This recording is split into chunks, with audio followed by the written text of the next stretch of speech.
이런 카멜레온과 같이 우리의 색깔을 시시각각 또한 상황과 장소에 따라 내 편의에 따라 내 의도에 따라 혹은 나의 어떠한 유익에 따라서 색깔을 바꾸어가는 경우들을 봐요.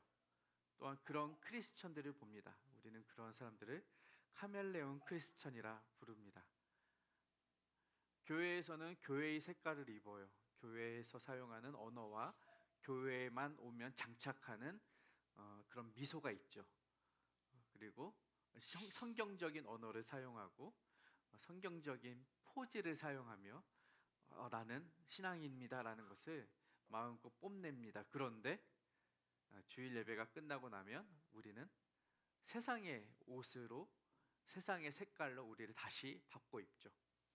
그래서는 세상 어디에 가서도 언제 그랬냐는 듯이 나는 세상 당신들과 다르지 않아라는 세상의 보호색을 입는 것을 봅니다. 오늘 이러한 예배와 삶이 서로 괴리감을 가지고 지내는 크리스천들에게 주시는 말씀, 바로 예레미야 말씀입니다. 당신들은 과연 교회에서 주일날 예배자의 모습과 그리고 이후에 지내지는 월화 수목 금토의 평일 사회생활, 가정생활, 직장생활, 학교생활은 어떻게 다른가, 그리고 그것이 다를 때 얼마나 위험한가를 지적하며 그러한 삶의 행실을 고쳐라 라고 말하는 예레미야의 메시지를 우리가 귀 담아 드릴 필요가 있습니다. 오늘 이 메시지는요, 예레미야가 성전 문에서 전한 메시지입니다. 성전 문이니까 말하자면 선양프라자 507호 문 앞에서 예레미야가 서 있는 거예요. 그리고 우리가 예배하러 들어오는 11시쯤에 앞에 서가지고는 계속해서 뭐라고 외치느냐, 너희의 길과 너희의 행위와 행실을 고쳐라. 예레미야가 들어오는 우리에게 삿대질하면서 계속해서 외치는 거예요. 생각을 해보십시오. 상상을 해보십시오. 얼마나 불편해요. 나 예배 드리러 왔는데, 나 예배 드리러 왔고 은혜 받으러 왔는데 정말 누군지도 모르는 사람이 서가지고서는 우리를 막 삿대질하고 지적질하고 너 그렇게 살면 안 돼? 너의 그 모든 행실, 너의 그 모든 삶의 방법, 방식 다 고쳐 라고 메시지를 전하는 겁니다. 여러분 얼마나 불편합니까? 다시 한번 정리해드리지만 이 사람들 예배 드리러 온 사람들이에요. 우리가 예배 드린다는 행위와 행실 자체를 나쁘다고 표현합니까? 아니잖아요. 얼마나 귀해요. 얼마나 착해요. 주일날 예배 드린다는데. 그런데 예레미야가 봤을 때는 예배 드리는 것 자체의 행위가 선하다고 볼 수는 없다고 보는 거예요. 무슨 말이냐? 이것이 주일에 예배 드리는 것, 뭐 잘하는 것 같은데 그들의 마음속에는 이 예배 만능주의가 저변에 깔려 있는 거죠. 무슨 말이냐? 예배 드리면 끝이야. 예배 드리면 나는 신앙인으로서의 삶의 어떠한 그 역할과 책임을 다했어라고 생각을 하는 거예요. 이 사람들이 그렇게 생각을 한다는 거예요. 그리고서는 나 오늘 제사 드렸어. 나 오늘 속건제 드렸어. 속죄제 드렸어. 나 할 의무 다 했어. 뭐 이렇게 생각을 하는 거죠. 그리고 오늘 가서 뭐 이웃들과 다툼이 있어서 마음이 좀 불편해 싸웠어.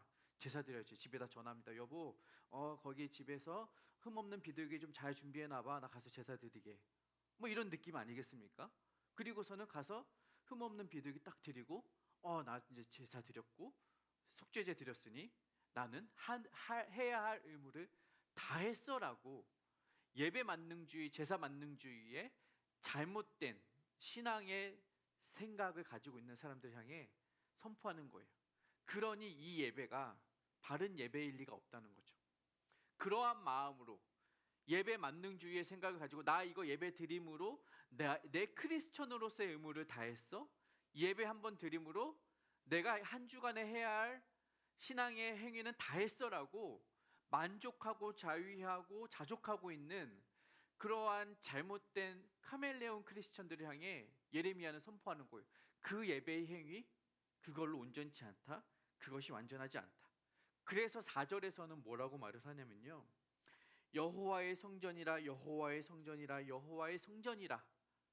이것은 거짓말이라는 거예요. 너희들이 지금 여호와의 성전이라고 외치는 여호와의 성전주의 신앙을 외치고 있는데 교회 가서 예배드리면 다 잘 될 것이라고 말하는 그것 다 거짓말이고 다 틀린 말이다. 강력하게 예레미야가 말하는 것입니다. 왜요? 형식만 남아있으니까. 왜요? 의식만, 종교적인 의식, 종교적인 예식, 허식이라고 하죠. 다 껍데기뿐이다라는 거예요. 너희들이 와서 성전에서 드리는 이 예배가 아무것도 아니다라는 거예요. 여러분, 예배라는 것이 무엇입니까? 예배는요, 그 영광 받으시기 합당한, 예배 받으시기 합당한 그분, 우리의 하나님의 주권과 그분의 능력을 인정하는 거예요. 그렇죠? 그분이 우리의 주권자이기 때문에 그분에게 예배 드리는 것입니다. 그분이 우리의 주인이 아니고서는 우리가 예배할 이유가 없잖아요. 그분이 우리의 구원자이심을 인정하기 때문에 그분께 예배하는 거잖아요. 그 구원의 감격, 그 구원의 은혜에 찬양하면서 감사하면서 예배 드리는 것인데 그분은 우리의 주인으로 인정하지도 않아. 그분은 우리의 구원자로도 인정하지 않아. 그분을 나의 창조주로도 인정하지 않으면서 무슨 예배를 드리겠냐 이거죠. 만약에 우리가 그분을 우리의 주인으로 인정한다면 내 삶의 모든 것이 그분의 것 아니겠습니까? 그렇다면 주일날 11시만 내 주인이, 하나님이 내 주인이 아니라 월요일 오전 9시 30분도 그분은 나의 주인이어야 한다는 거예요. 금요일 저녁 10시에 다 즐거움을 따라 불금을 누리고 있는 그 시간에도 하나님은 나의 주인이어야 한다는 것입니다. 그런데 이들은 그렇지가 않다는 거예요.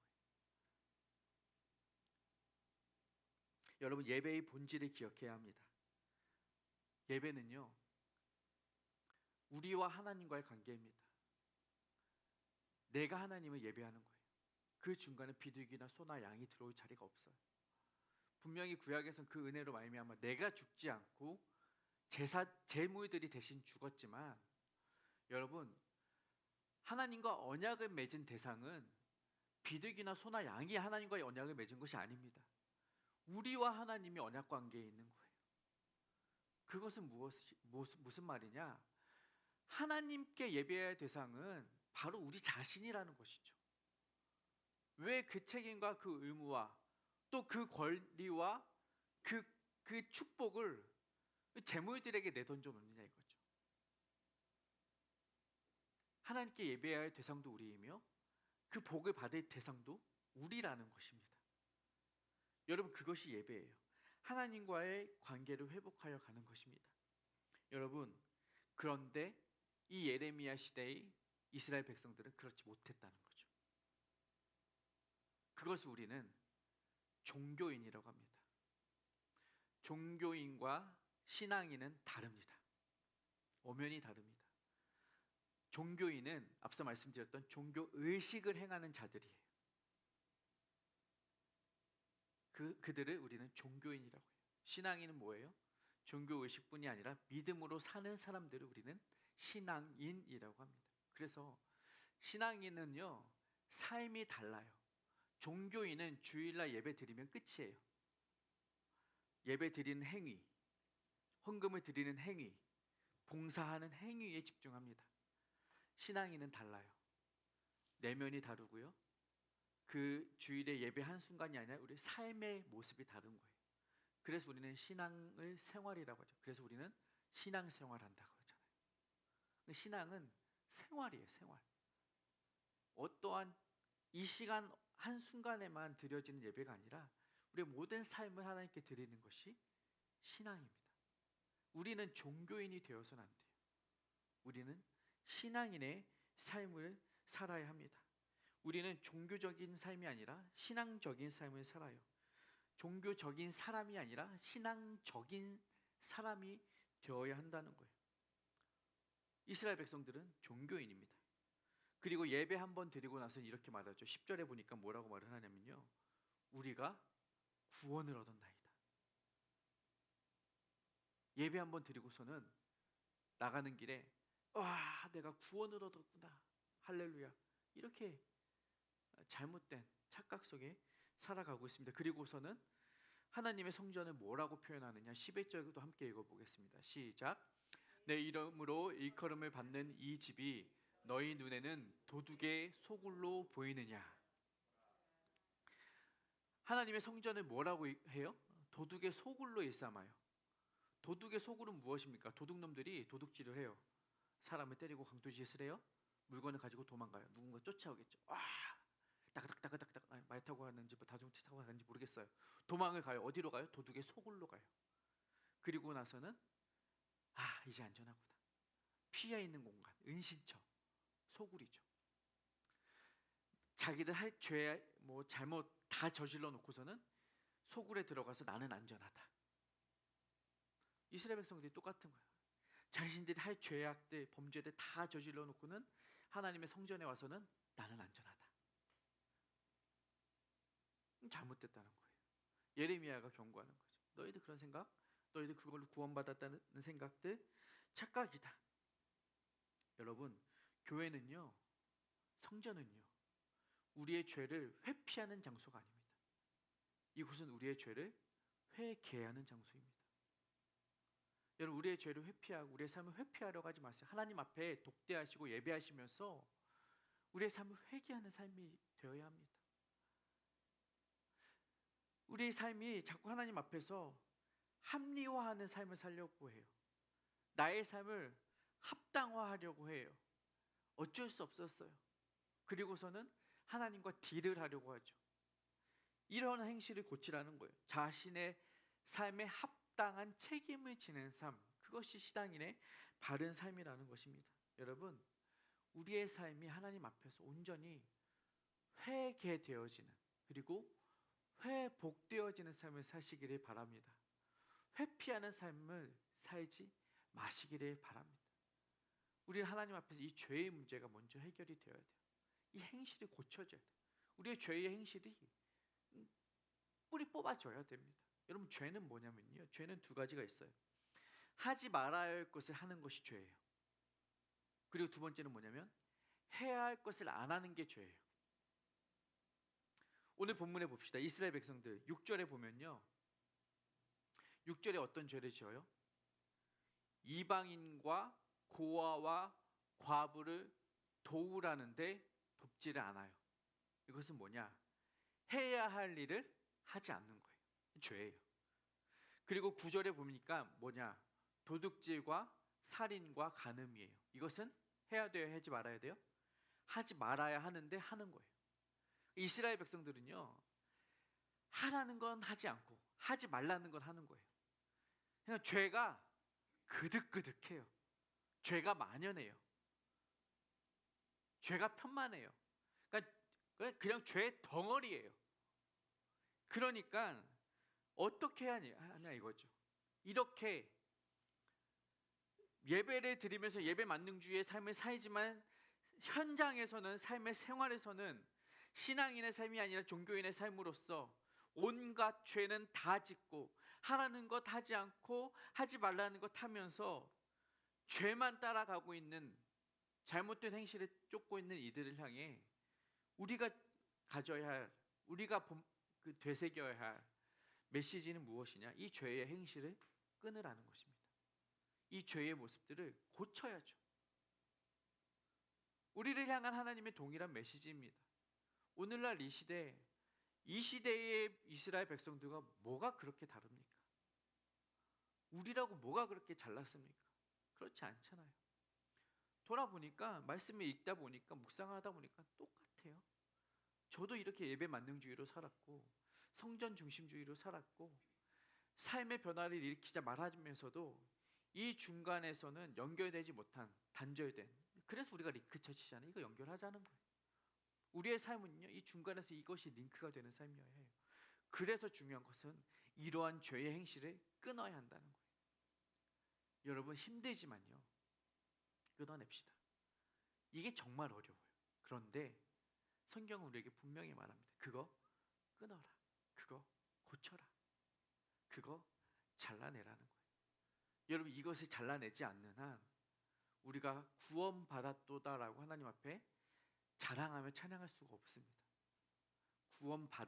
받은 자의 삶은 행실의 변화로 당연히 나타나야 하는 거예요. 끊어야 합니다. 제가 이 메시지를 기억하면서 전하고 싶을 때 떠오른 예화가 하나 있어요. 그것은 바로 아론이라는, 미국의 유타주에 사는 아론이라는 사람이에요.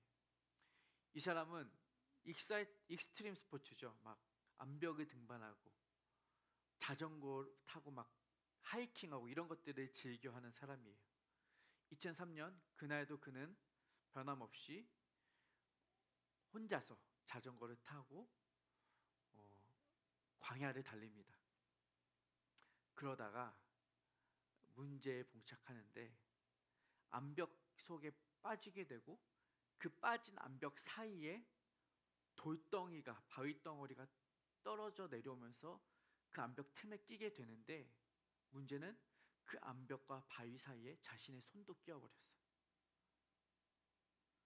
그 좁은 암벽 틈, 우리가 상상할 수 있는 그러한 미국 그러한 광야의 암벽 틈입니다. 사람이 없어요. 아무리 소리를 지르고 아무리 외쳐도 그를 구해줄 사람이 나타나질 않아요. 그렇게 127시간을 버텨냅니다. 등산용 로프 하나, 중국산 칼 하나, 500ml짜리 물 한 병밖에 그에겐 가진 것이 없어요. 버티고 버텨요. 아무리 시간이 흘러도 그를 도와줄 사람도 나타날 것 같지 않고, 그에게 살아날 희망도 생길 것 같지가 않아요.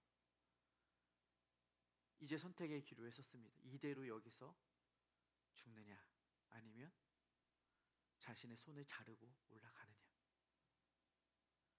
그의 선택은 후자였습니다. 주머니에 있던 주머니용 중국산 작은 나이프로 자신의 살을 찢습니다. 그리고 자신의 뼈를 도려냅니다. 그리고는 올라가서 살았습니다. 여러분, 자신의 팔 한쪽을 잘라낸다는 게 가능한 일일까요? 상상도 하기 어려운 일을 했습니다. 왜? 살아야 하니까. 살아야 하니까. 이 예화를, 실제 이야기를 들으면서 제가 떠오른 말씀, 저만 떠오른 말씀이 아닐 것 같은데 마태복음 5장 29절과 30절의 말씀이 떠올랐습니다. 이 말씀 함께 읽어보겠습니다. 없나요? 제가 읽어드릴게요. 또 만일 너의 오른쪽 눈이 너로 실족해 하거든 빼어 던져버리라.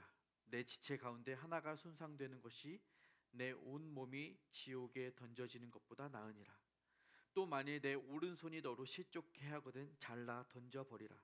내 지체 가운데 하나가 손상되는 것이 내 온 몸이 지옥에 던져지는 것보다 나으니라. 여러분, 어떻게 오른손을 잘라요? 가능해요. 이 오른손을 가지고 지옥에 던져지는 것보다, 죽는 것보다 이 오른손을 버리고 사는 것이 더 낫기 때문에 그렇습니다. 그래서 히브리서 기자가 이렇게 말을 해요. 히브리서 12장 4절에 보면 너희가 죄와 싸우되 피 흘리기까지는 대항하지 아니하였다. 죄와 싸움을 어디까지 해야 된다고요? 피 흘리기까지 싸워야 한다고요. 여러분, 살기 위한, 우리가 영적으로 구원받기 위한 과정에서 필요한 것은 피 흘림의 싸움이에요. 그 내 오른쪽 팔에서 피 흘리는 것을 두려워하는 이상 우리에게 구원은 없다는, 우리에게 생명은 없다는, 우리의 삶은 없다는 것입니다. 여러분 삶에 있어서 동일합니다. 우리의 삶의 행실을 고쳐야 할 부분이 있다면 고치십시오. 끊어내십시오. 잘라내십시오. 그 행실을, 그 즐거움을, 그 쾌락과 그 유익을 계속해서 줬다가 지옥불에 던져지는 것보다 그 행실 하나 고치고 그 즐거움 하나 포기하고 그 유익 하나 버리고 그 세상의 자랑 하나 포기한 채로 하나님 나라에 들어가는 것이 훨씬 낫다는 거예요. 그게 맞다는 거예요. 우리는 그것을 알면서도 그 피 흘림의 싸움을 두려워해요. 피 흘림의 싸움을 두려워해요. 이것이, 이 피 흘림의 싸움을 말하는 것이 히브리서 12장 4절이에요. 히브리서 11장은 믿음의 장이잖아요. 믿음을 계속 강조해요. 믿음의 조상들이 이야기해요. 그리고 나서 12장에서 그 믿음의 싸움에는 결국 뭐가 필요하다? 피 흘림이 필요하다고 말을 하는 거예요. 여러분, 이것이 성도의 삶이에요. 이 예배주의, 만능주의의 삶에서 이 신앙의 삶으로 가기 위해서는 우리는 이 지난하고도 부던한 이 싸움을 행실의 고침, 이 싸움을, 피 흘림의 싸움은 반드시 필요한 거예요. 이것이 어려우니까 우리는 이 괴리의 삶을 살아요. 여기서의 삶 따로, 여기서의 삶 따로. 이게 편하니까요. 그런데 성경은 말합니다. 피 흘림의 싸움이 있어야 행실의 고침이 있고 변화가 있고, 그것이 믿음의 삶이고 신앙인의 삶이다. 여러분, 여러분의 삶에 있어서 무엇을 고쳐야 할지, 무엇을 잘라야 할지를 이 시간 한번 각성하시길 바랍니다. 이러한 설교를 하기가 가장 어려워요. 왜냐하면 듣기 불편하거든요. 앞서 말씀드렸다시피 저는 예레미야의 심정으로 섰습니다. 감히 예배실 앞에서 들어오는 여러분을 향해 감히 예레미야의 마음으로 성경을 그대로 전달합니다. 저의 말이 아니라. 왜요? 그 백성을 사랑하시는 하나님의 음성이고 동일하게 여러분을 사랑하시는 하나님의 음성이기 때문에 선언합니다. 여러분을 향한 메시지를 들으시기 바랍니다. 그리고 또 한편으로 불편하신 분들은 예배 드리면서 위로받고 싶고 예배를 드리면서 좀 말씀으로 힘도 얻고 싶은데 이런 이야기를 하면 또 불편해하시는 분도 있어요. 그러니 저도 사실 이런 메시지 전하는 것은 힘들어요. 저도 조금 이렇게 좋은 목사님 갖고 싶거든요. 따뜻한 목사님 같고. 그래서 오늘 말씀만큼은 그러기가 어려운 게 하나님은 강력히 말씀하십니다. 그리고 또 어려운 것은요, 누군가 저를 보면서 너나 잘하세요 라고 말하는 것 같아서 힘들어요. 그 말은 즉슨 저도 이 삶은 힘들거든요. 뭐 여러분이나 저나 죄와의 싸움은 평생 가져야 할 싸움인데 너나 잘하세요 라는 소리가 자꾸만 귓전을 때립니다. 이 말을 하면 나도 그래야 할 것 같은데 나도 여전히 해내지 못하고 있는 모습을 보면서 힘든 거죠. 근데 여러분, 하나님의 말씀은 그제나 저제나 오늘이나 동일합니다. 우리를 향해 동일하게 말씀하시는 거예요. 너의 행실을 고치고 너의 죄를 끊고 하나님 앞에 돌아오라는 것입니다. 그러므로 이 말씀을 선포했을 때, 그리고 누군가의 귀에 여러분에게 이 말씀이 들려졌을 때 여러분의 마음을 때리는, 여러분의 영을 때리는 성령님의 일하심이 있기를 간절히 소망합니다. 하나님께서, 성령께서 여러분 마음속에 일하셔서 진리의 영이 여러분의 마음을 감동하시고 회개의 영이 여러분 마음에 회개의 영을 부어주시어서 나의 지난한 삶의 모습들을 끊고 주님 앞에 돌아오겠다라는 결단과 다짐을 할 수 있도록 성령님께서 여러분 안에 일하시기를 간절히 소망합니다. 그렇게 우리 삶을 각성하는 시간이 됩시다. 그래서 나는 죄인으로서이다라는 고백들이 저와 여러분 안에서 함께 터져 나오기를 소망합니다. 어제 우리 이혜정 집사님과 잠깐 교제를 했는데요, 물으시더라고요. 왜 개척을 하셨냐고. 왜 하긴요 하고 싶어서 했죠. 이 마음이 사실 있어요. 나도 좀 내 마음대로 하고 싶고, 담임 목사 되면 다 자기 마음대로 하잖아요. 얼마나 편해요. 출근도 제 마음대로 해요. 부목사 있을 때는 9시 출근 안 하면 10,000원씩 뭐 벌금도 내고, 사회생활 뭐 직장 생활과 똑같았어요. 담임 목사 하니까 또 누구 없으니까 내 마음대로 좀 하고 편하고 얼마나 좋든지. 이 인간적인 마음이 있었고요. 솔직한 마음으로. 뭐 그럼에도 불구하고 제 마음속에 이제 대의가 있었죠. 대의.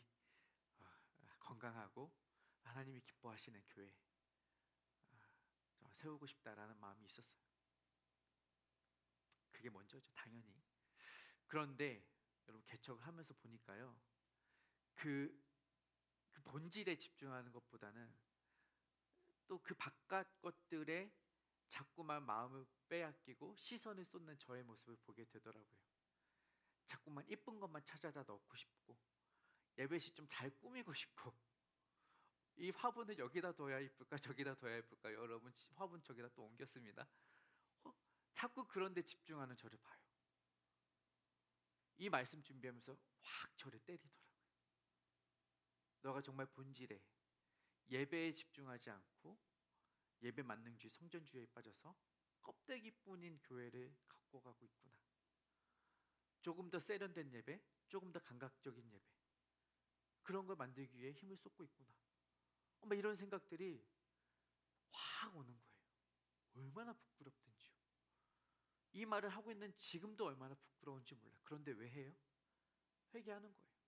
여러분 앞에서 저 자신을 다시 한번 돌아보고 점검하는 거예요. 이러한 견제 장치가 없이는 저가 또 무너질 것 같아요. 저도 세상의 다른 목사님들처럼 교회 꾸미고 교회 키우고 성도 늘리고 이것에 집중할까 봐 저는 두려워요. 여러분 우리 링크처치는 말씀에 집중하는 교회가 됩시다. 예배에 집중하는, 본질에 집중하는, 예배의 형식이 아니라 예배를 받으신 하나님께 집중하는 교회가 됩시다. 제가 그렇게 집중할 수 있도록 여러분이 옆에서 도와주셔야 되고, 여러분이 그런 삶을 가지 못할 때는 저는 또한 이 메시지 가지고 여러분에게 강력하게 도전하겠습니다. 그렇게 서로가 서로 함께 자라가는 바른 삶으로 우리의 성도들의 삶을, 우리 자신들의 삶을 다시금 만들어 갑시다. 어느 누가 완전하겠냐고요. 어느 교회가 완벽하겠냐고요. 하지만 노력합시다. 피를 흘리는 노력을 계속해 가야 하는 것이에요. 여러분, 그것이 하나님 안에 거하는 삶입니다. 오늘 6절과 7절에 보니까 이렇게 말씀을 기록하고 있습니다.